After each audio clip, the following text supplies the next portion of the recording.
My brother's text arrived at 11:27 p.m., the night before Father's Day, while my 8-year-old son was asleep with marker ink on his fingers, and my 11-year-old daughter had left a handmade card drying on the kitchen counter. The house smelled like warm glue, grocery store cupcakes, and the lemon cleaner my husband had used on the table after the kids finished their art project.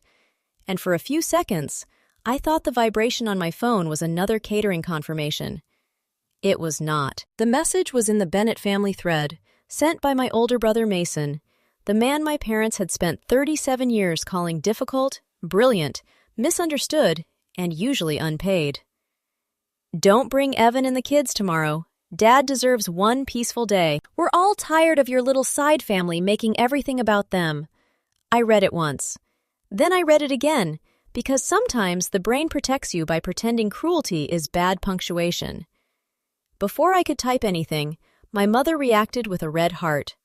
My father added a laughing emoji. My younger sister Paige wrote, "Honestly, it would probably be less tense.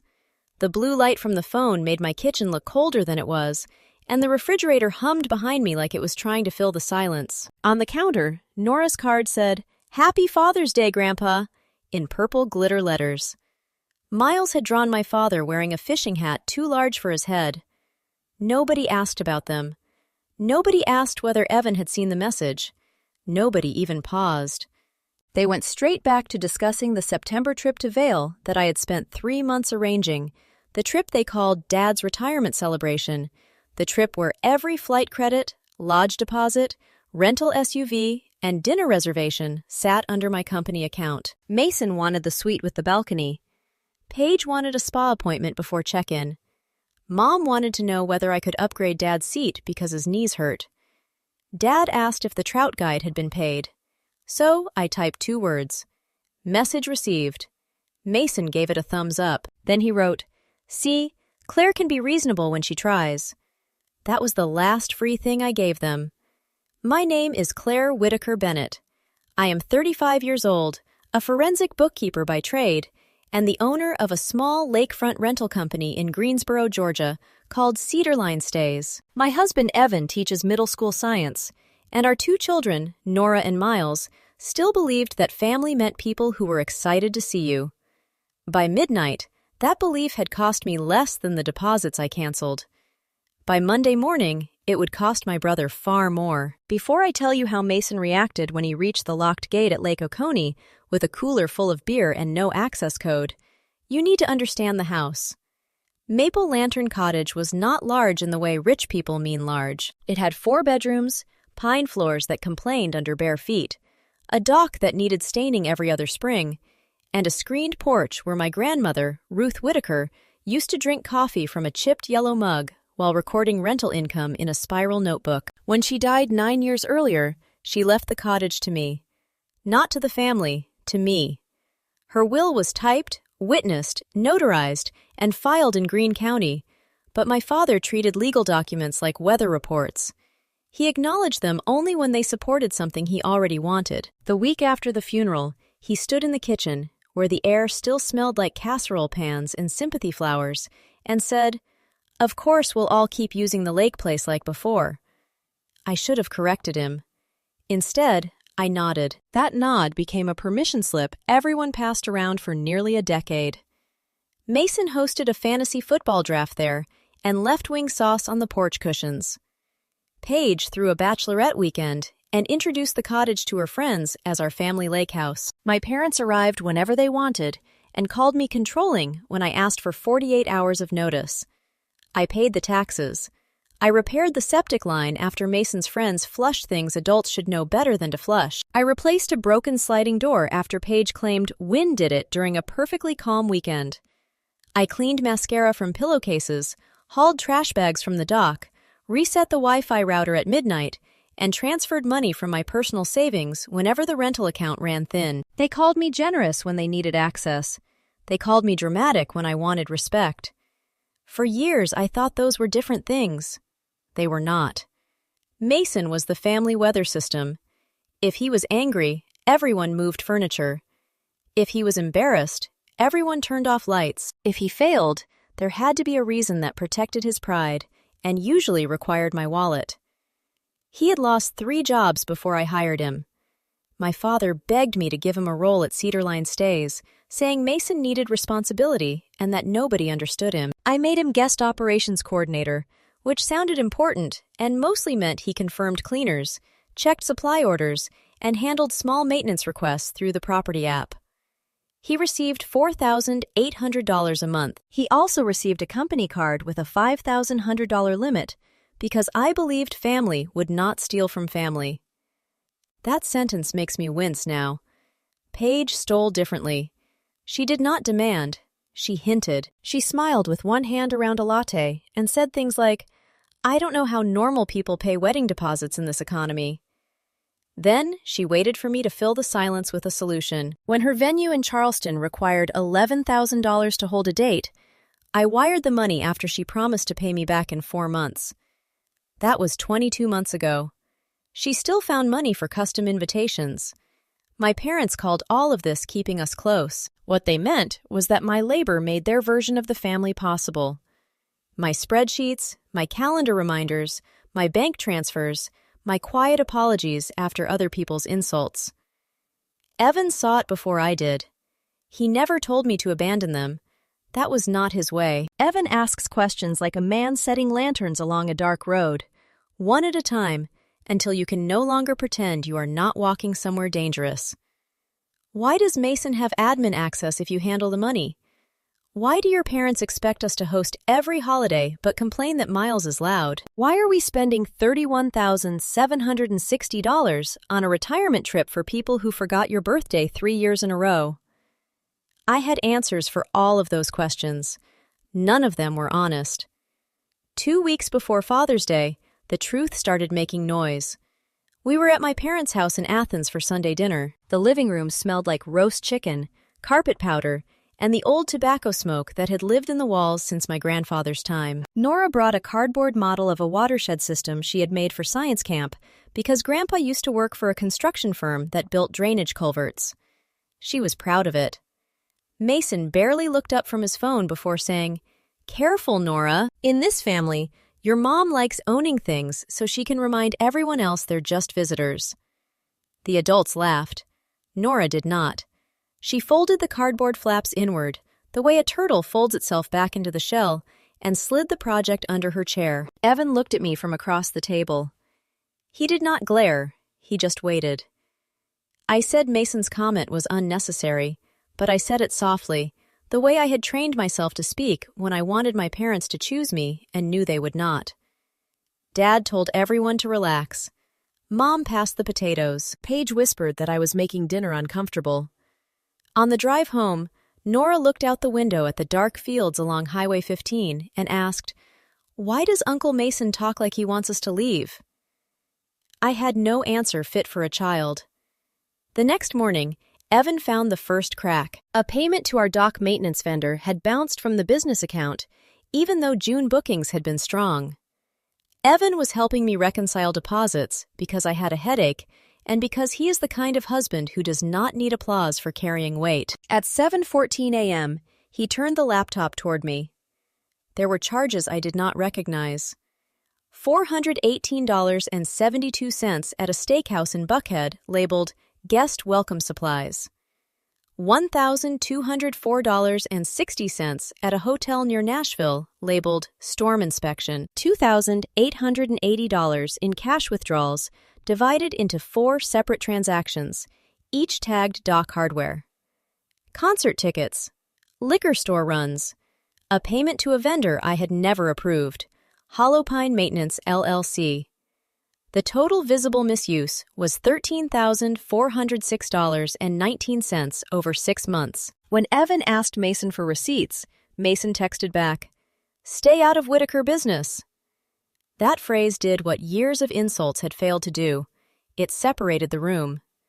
Evan was Whitaker business when Mason needed his truck to move a sectional. Evan was Whitaker business when Dad wanted him to repair the porch fan.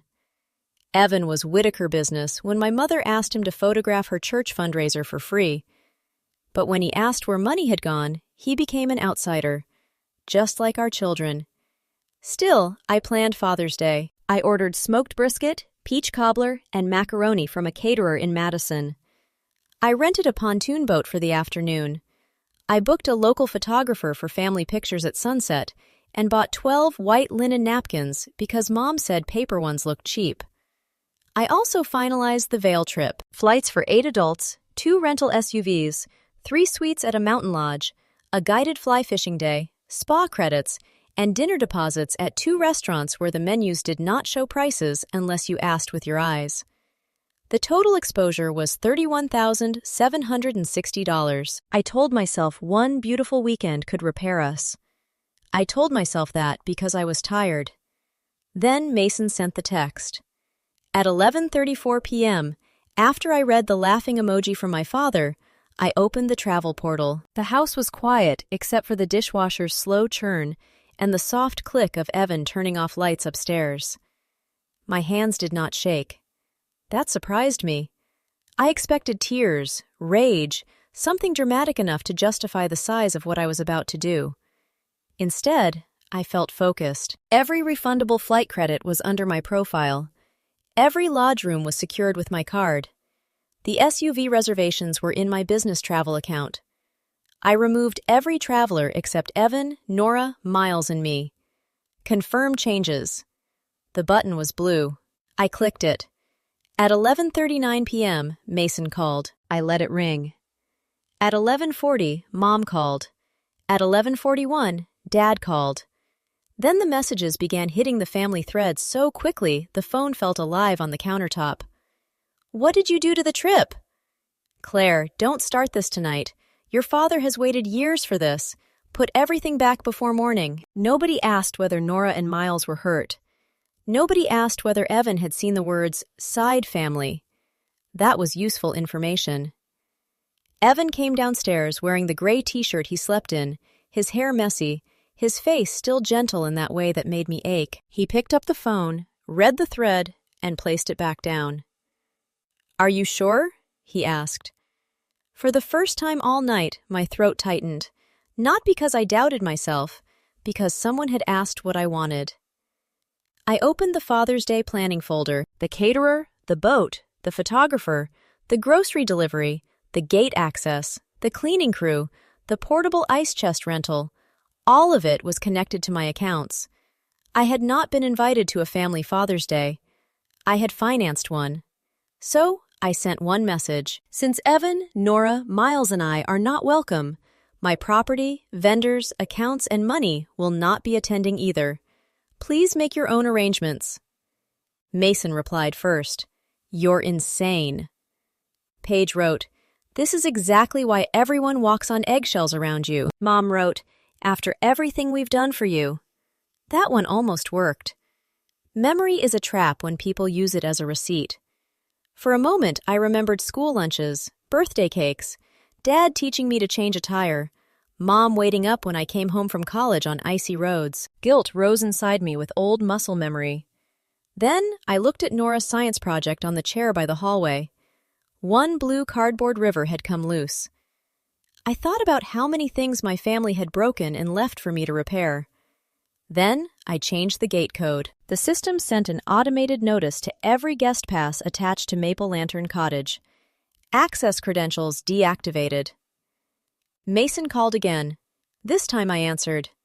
What the hell is wrong with you? He shouted. I stood beside the sink, where the kitchen smelled faintly of dish soap and peaches from the cobbler I had ordered for people who had just disinvited my children. You told me not to bring my family, I said. That's different. How? He went quiet for 2 seconds. Then he said Evan made everybody uncomfortable by poking around company charges. He said Nora was too sensitive. He said Miles ran around too much. He said I used money to control people. No, I said. I used money to avoid admitting none of you respected me. He laughed, but there was less Mason in it than usual. You'll fix it by morning, he said. I won't. You always do. That was the cleanest confession he had ever given me. After the call, I opened a red binder from the office shelf. I had bought it years earlier for tax season because the color made it impossible to misplace. Under the kitchen lights, it looked less like office supply and more like a warning. I labeled the first tab, Separation. Then I began printing.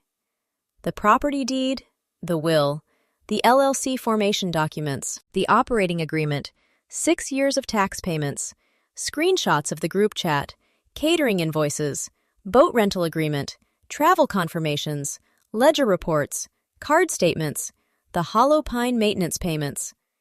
At 1:12 a.m., I downloaded the access logs for the property management system. At 1:18, I exported the business bank records.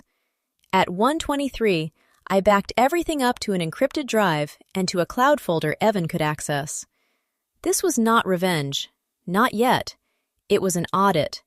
Sunday morning came bright and humid, the kind of Georgia heat that makes pine needles smell sharp before breakfast.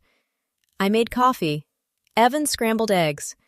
Nora came downstairs in yellow shorts, asking whether Grandpa would like his card. Miles asked whether there would still be cupcakes. I told them plans had changed. I did not explain adult cruelty in adult detail. I told them some people had made unkind choices, and we were going to spend Father's Day with the person who made our house feel safe. Miles accepted this because pancakes existed. Nora looked at me longer. Then she asked if Uncle Mason was mad. Probably, I said. Good, she answered quietly. At 10:06 a.m., the gate camera at Maple Lantern Cottage sent the first alert. A black Tahoe idled outside the keypad. Mason leaned out the driver's window, sunglasses on, jaw tight. Behind him, my parents' Buick rolled up, followed by Paige's white SUV. They had coolers, folding chairs, garment bags for the family photo, and a cake box from the bakery I had told them I canceled. The camera microphone caught cicadas, gravel under tires, and Mason muttering the first code. Denied. He tried the second. Denied. Then the third. Denied. Dad got out of the Buick and walked to the keypad as if his authority might unlock electronics. Denied. At 10:13, Mason called. I let it ring. At 10:16, Mom texted. Your father is standing in the sun, I replied. There is a public park 9 minutes away with shade. Paige wrote, Are you seriously doing this on Father's Day? I replied, No, you did this at 11:27 p.m. Then Mason made his first public mistake. He posted on Facebook, Nothing like your own sister locking your elderly parents out of the family lake house on Father's Day because she wants attention. He added a photo of my father by the gate, hand on his hip, looking wounded in the expensive polo I had bought him last Christmas. For 20 minutes, people sympathized. Then Evan asked if I wanted him to respond. I said no. I opened my phone, cropped nothing, and posted one screenshot to my private page. Mason's original text. My mother's heart reaction. My father's laughing emoji. Paige's agreement. No caption. The silence after that was digital, but it had weight. First came Mason deleting his post. Then Paige texting, You didn't have to embarrass everyone. Then Mom calling, crying, not because my children had been insulted, but because her garden club friend had seen the screenshot. Dad texted one sentence. You proved your point. I replied, I have not started proving it yet. That afternoon, Evan and the kids and I went to a small restaurant in Milledgeville with sticky menus and ceiling fans that clicked every few rotations. Nora gave Evan his card. Miles gave him a drawing of a volcano labeled, Dad is cool. I watched my husband's face soften in a way my family had never earned. When we got home, I opened the red binder again. The family insult had revealed the disrespect. The ledger would reveal the crime. On Monday at 8:05 a.m., I called my accountant, Denise Alvarez, who had known me long enough to skip comforting noises and ask for documents. By 8:40, I had suspended Mason's company card, revoked his admin access, and changed the passwords on the booking platform, bank account, cloud drive, smart locks, vendor portal, and QuickBooks file. At 8:47, Mason called. You locked me out of my job. I suspended access pending review. You can't do that. I own the company. Dad gave me that job. Dad does not own the company. His breathing changed. Then he started explaining. The steakhouse dinner was vendor development. The Nashville hotel was storm inspection because weather systems can move fast. The cash withdrawals were for dock hardware from people who preferred not to invoice. Hollow Pine Maintenance was a subcontractor. Every sentence stepped on the one before it. I took notes. At 9:12, he said, "This is about one stupid text." "No," I said. "The text made me stop protecting you from the records." That frightened him more than anger. By noon, my parents were on my porch. I did not invite them inside. The children were home, and I had learned too late that houses remember the voices raised inside them. The porch smelled like hot wood, potted basil, and my father's aftershave. Mom carried an envelope of old photographs. Dad carried nothing. "Can we stop the audit until we talk as a family?" he asked. Not "Are you all right?" Not "How are the kids?" Not "Did Mason really take money?" "Can we stop the audit?" That told me he knew enough. "How long have you known?" I asked. Mom looked at Dad. Dad looked at the porch railing. "A small amount," he said. "Borrowing," Mom added. "Borrowing requires permission," I said, "and repayment, and receipts that are not fictional." Mom pressed the photographs against her stomach like a shield. She said, "Family survives by giving grace." I asked where that grace had been when they laughed at my children being excluded. She said that was hurtful, but separate. It was not separate. It was the same machine. Mason could take because I would cover. Mason could insult because I would repair. My parents could excuse because I would remain useful. Paige could benefit because I would be too ashamed of conflict to demand repayment. They had confused my endurance with consent. I showed them the ledger. 6 years of direct support, property taxes, dock repairs, medical bills, Dad's truck loan, Mason's salary, Paige's venue deposit, uncharged family stays, canceled travel, and emergency transfers. $184,612.43. Mom began crying. Dad said writing it down made love look transactional. "No," I said. "Calling me selfish the first night I stopped paying made it transactional. I am only showing you the math." Then I gave them new terms. Mason would remain suspended. The forensic review would continue. Free family access to Maple Lantern Cottage was over. Any future stay would go through the public booking platform, with payment, deposit, and rules. I would no longer fund trips, parties, medical gaps, vehicle repairs, or wedding emergencies. Any relationship with my children required a direct apology to Evan, Nora, and Miles. Dad asked what happened if the audit found more. I said I would follow my attorney's advice. Mom called that a threat. "No," I said. "It's the first consequence Mason cannot transfer to me." They left the envelope of photos on the porch table. On top was a picture from 7 years earlier, Father's Day at the lake. Everyone else sat by the water while I carried a tray of food in the background. I remembered that day because I had paid the plumber $860 that morning and still made deviled eggs because Mom said Dad expected them. I looked happy in the photo, or maybe I looked trained. That night, Paige asked to meet. She arrived Tuesday evening without her engagement ring. The kitchen smelled like burnt coffee because I had forgotten the pot on the warmer while reviewing bank statements. Evan was upstairs reading to the kids. Paige asked whether he could hear us. That was when I knew she had not come to apologize. She had come to survive. Her fiancé, Grant, had seen the screenshot before Mason deleted his post. Then he discovered that the Charleston venue deposit came from me, not Paige's savings. He asked what else she had hidden. She told me their argument ended with him leaving to stay at his brother's house. She blamed Mason first, then Dad, then Mom. She moved responsibility around the room like a candle burning her fingers. "What did you do?" I asked. She stared at the table. I agreed. Why? Because Mason wanted Evan away from Dad before he could ask about the charges.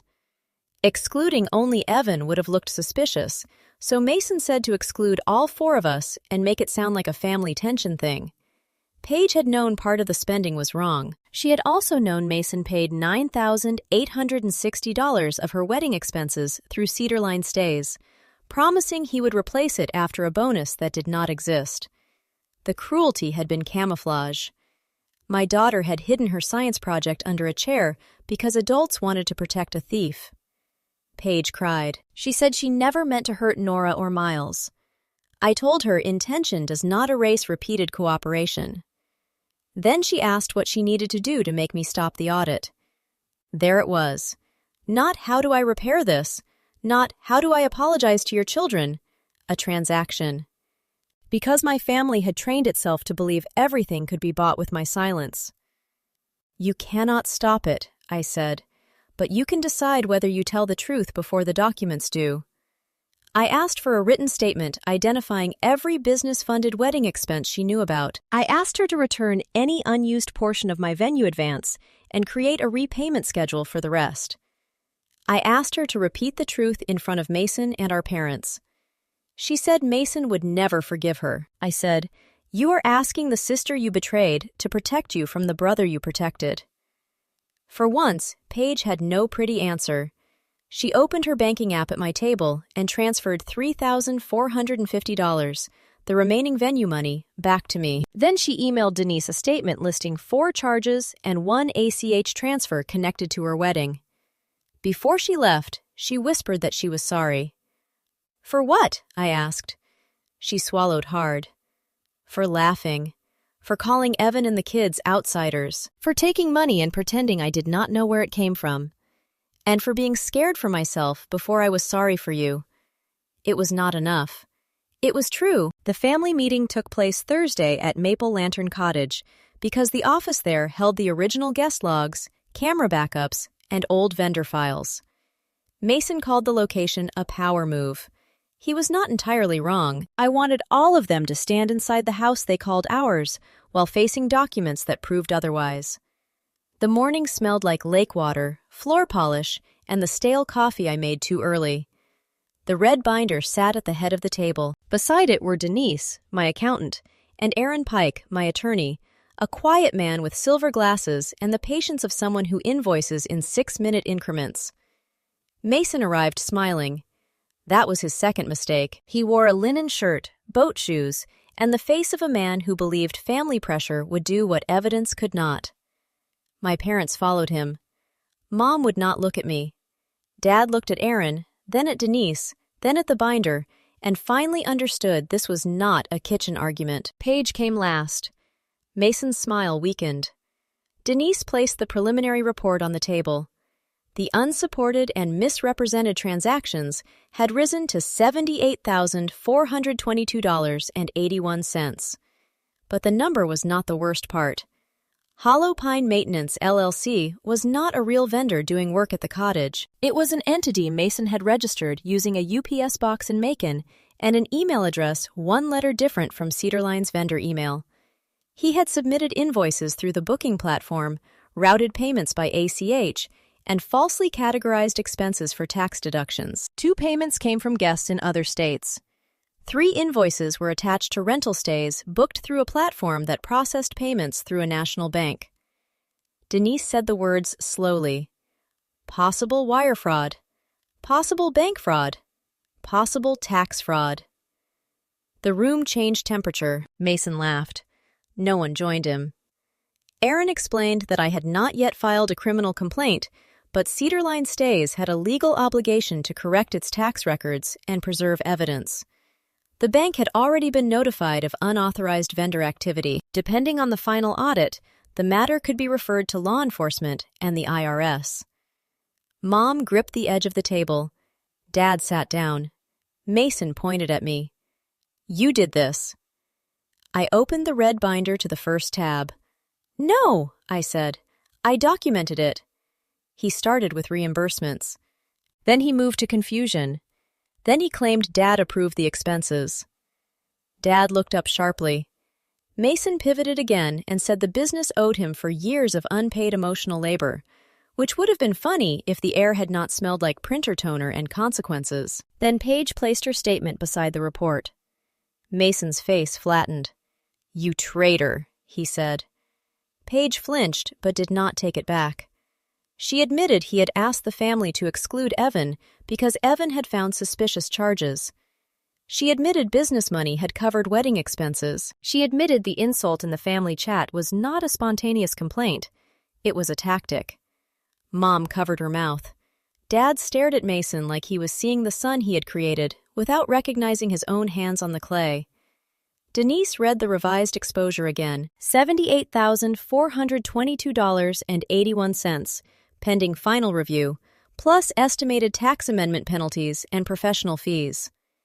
Outside the office window, the lake moved in small, silver flashes under the afternoon sun. Inside, every excuse finally ran out of oxygen. Aaron outlined two paths. Mason could cooperate with the audit, resign from Cedar Line stays, sign a repayment agreement secured against his investment account, surrender all company property, provide passwords for every vendor account he created, and agree to a written confession of misappropriation. In exchange, I would allow my attorney to pursue civil restitution first and wait for the final accountant's recommendation before deciding whether to initiate a criminal complaint. Or he could refuse. If he refused, the bank, the booking platform, the IRS, and law enforcement would receive the full packet by 5 p.m. Mason looked at Mom. Mom cried harder. He looked at Dad. For the first time in my life, Dad did not rescue him. "Sign it," Dad said. Mason's mouth opened. Dad's voice cracked, but he kept going. "We chose you over your sister for years. This is where it led." That sentence landed heavier than the report. Mason signed. The pen scratched across paper in the quiet office. It sounded smaller than I expected. I had imagined consequences with thunder. Most of them clicked, shuffled, and dried in black ink. He lost his job that day. He lost his company card. He lost access to Maple Lantern Cottage.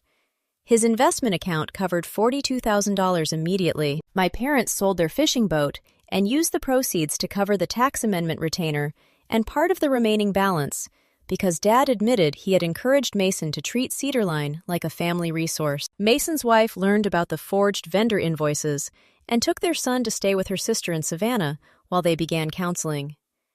Paige and Grant postponed their wedding indefinitely. She took a second job at a real estate office and began paying me $600 a month. My parents apologized to Evan in person. They apologized to Nora and Miles without asking the children to hug them afterward. Dad told Nora her watershed project had been impressive and that he should have defended her when Mason mocked it. Nora looked at him for a long moment. Then she said, "You should have." He nodded. That was all she owed him. I did not restore the old family. The old family had survived by making me a load-bearing wall and then complaining I blocked the view. Apology opened a door, but it did not erase the hallway behind it. For 1 year, contact stayed limited. No unannounced visits, no loans, no free vacations, no group chat where my husband and children could be discussed like removable guests. Maple Lantern Cottage became a business again. A real one. Guests booked through the platform. Cleaners were paid on time. Vendors sent receipts. Denise reviewed monthly reports.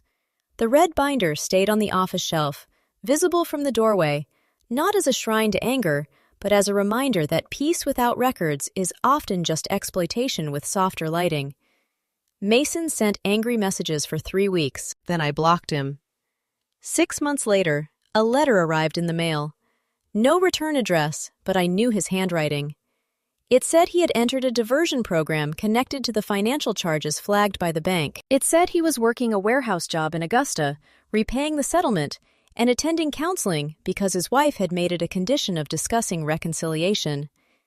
It contained no jokes, no blame, no demand for access. At the bottom he wrote, "I thought you were controlling the family with money.